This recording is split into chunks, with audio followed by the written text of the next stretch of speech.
Tu ressens encore ce vide. Il ou elle n'est plus là, mais sa présence hante encore tes pensées.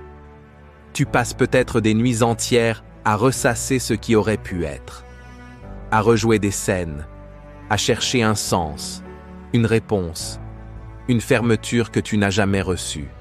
Et si tu n'avais pas besoin de réponse? Et si la paix que tu cherches ne venait pas d'eux, mais de toi?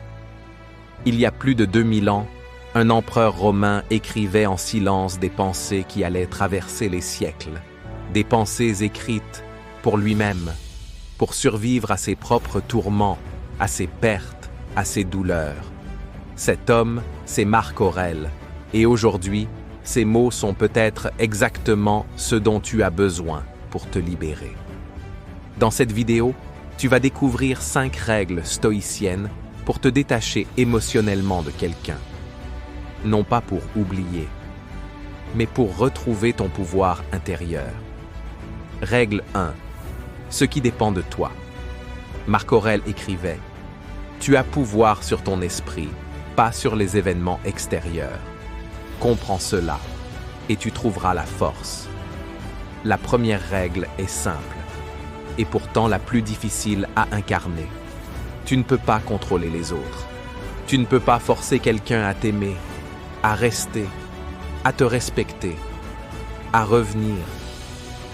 Mais tu peux contrôler ta réaction, ton énergie, tes choix, tes pensées.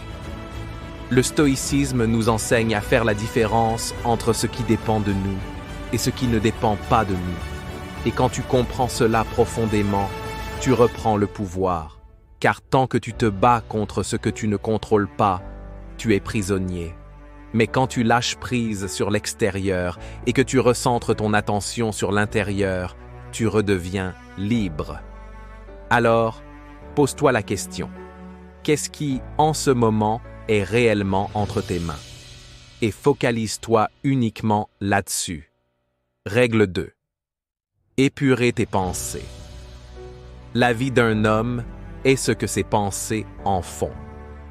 Nous croyons que notre souffrance vient des événements, mais souvent, elle vient de notre narration. Tu te dis peut-être « il ou elle m'a abandonné ». Je ne méritais pas ça. Je ne m'en remettrai jamais. Et chaque pensée devient une blessure supplémentaire. Mais tu peux choisir une autre narration. Tu peux choisir d'épurer ton esprit. Le stoïcisme est un exercice de clarté mentale. Il ne s'agit pas de fuir les émotions, mais de ne pas les laisser déformer la réalité. Est-ce que cette pensée m'aide ou me détruit? Est-ce qu'elle m'élève ou me tire vers le bas? Chaque jour, fais le ménage dans ton esprit comme tu nettoierais une maison. Ne laisse pas s'accumuler les jugements inutiles, les reproches, les regrets. Pense avec rigueur, avec lucidité, avec bienveillance. Et tu verras, la douleur commencera à perdre son emprise. Règle 3. Accepte l'impermanence. Rien n'est éternel. Tout ce qui commence a une fin. C'est une loi naturelle. Injuste parfois, mais inévitable. Marc Aurèle le répétait. Tout ce qui arrive est naturel. Ne dis pas « j'ai perdu », dis plutôt « cela m'a été rendu ». Tu n'as rien perdu. Tu as simplement vu une chose suivre sa propre trajectoire. La personne que tu aimais a suivi son propre chemin. Et c'est normal. Le stoïcisme t'invite à voir la vie comme un flux, un mouvement perpétuel. S'attacher à ce qui passe, c'est souffrir. L'accepter, c'est s'élever. Regarde la nature. Le soleil se lève et se couche. Les feuilles tombent. Les rivières coulent. Tout change. Tout se transforme, y compris toi. Alors cesse de vouloir figer ce qui est fait pour passer et commence à accueillir la beauté de ce qui vient, car dans chaque fin, il y a un début. Règle 4. Agis avec vertu, pas avec passion. Tu veux envoyer un dernier message, poussé par la colère, la douleur, le vide. Mais le stoïcisme t'arrête ici. Il te dit, ne deviens pas esclave de ta passion, redeviens maître de ta vertu. Marc Aurèle insistait: agis avec justice, parle avec vérité, ressens avec tempérance.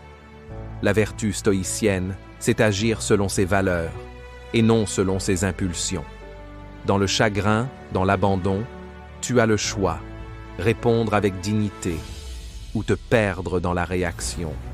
Quand tu choisis le silence au lieu de la vengeance, quand tu choisis la hauteur au lieu de la colère, quand tu choisis de continuer ta route, la tête droite, même seul, tu incarnes le stoïcisme et tu découvres une force nouvelle, une force tranquille, parce que la paix ne vient pas quand les autres changent, elle vient quand tu refuses d'abandonner ta noblesse intérieure.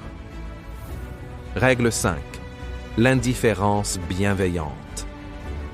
Cette règle peut sembler froide, mais elle est profondément libératrice. L'indifférence stoïcienne n'est pas du mépris, c'est de la paix. C'est comprendre que tu peux aimer sans vouloir posséder, que tu peux laisser partir sans haine, sans rancune. Marc Aurèle disait: il est en ton pouvoir de te retirer chaque fois que tu le souhaites. La sérénité parfaite consiste à s'en aller. Tu n'as pas besoin de détester pour tourner la page. Tu n'as pas besoin de juger pour avancer. Tu peux simplement relâcher, relâcher l'attente, relâcher l'illusion, relâcher le poids. Et dans ce relâchement, tu trouveras l'espace, l'espace pour te retrouver, pour grandir, pour aimer à nouveau autrement. Car ce n'est pas la personne qui t'empêche d'avancer, c'est ton attachement. Et ce détachement-là, tu peux l'apprendre. Tu viens d'écouter 5 règles stoïciennes pour te détacher émotionnellement. Peut-être que certaines ont fait écho en toi. Peut-être que d'autres résonneront dans quelques jours, quand tu en auras vraiment besoin. Mais souviens-toi, tu n'es pas obligé de tout ressentir, de tout comprendre, de tout porter. Tu as le droit d'avancer, de respirer, de vivre. Et les stoïciens sont là, pas comme des dieux, mais comme des compagnons de route. Des hommes et des femmes qui ont connu les mêmes douleurs et qui ont choisi de les transcender. Alors choisis, toi aussi. Pas de manière parfaite, mais avec courage, avec sagesse, avec foi en toi. Parce que la paix intérieure n'est pas un don, c'est une discipline. Et chaque jour où tu te rappelles cela, tu t'en rapproches un peu plus. Si cette vidéo t'a apporté quelque chose, abonne-toi. Laisse un commentaire. Partage-la avec quelqu'un qui en a besoin.